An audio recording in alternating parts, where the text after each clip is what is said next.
Igor, indicações para o começo de estudo do medieval. Beleza. Então eu vou começar já indicando alguns nomes para a galera de medieval. Começamos então pela patrística. A patrística, normalmente nós falamos do Agostinho, né? Mas temos aí algumas etapas da patrística do século I, do século II, depois do século III e IV. E claro que aí no século IV, Agostinho que se destaca, né? Então, retomando aqui sobre a medieval, né? Sobre a medieval, nós sempre falamos do Agostinho ou do Tomás, mas a patrística ela remete aí a um corpo gigantesco de teólogos importantes. São os chamados padres apostólicos do século I, os padres apologistas do século II, dos apostólicos, por exemplo, nós temos o Clemente Romano, o Inácio de Antioquia, o Policarpo de Esmirna. Depois, os padres apologistas, nós temos, citando apenas alguns nomes, claro, né, porque são muitos, o Clemente, Justino, o Tassiano, Orígenes, o Teófilo.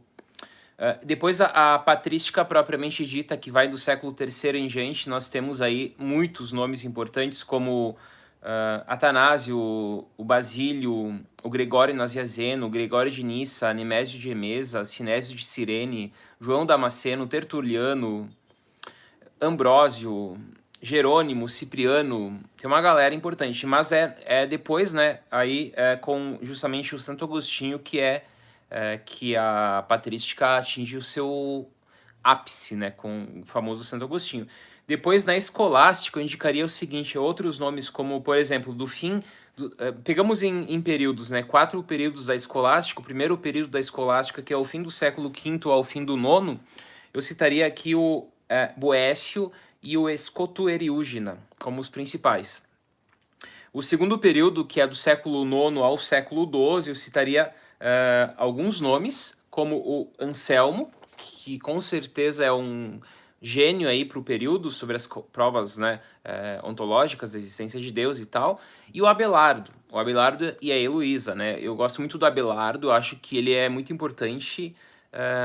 Inclusive, Em Nome de Deus, o filme que fala da vida dele também, eu sempre indico, né?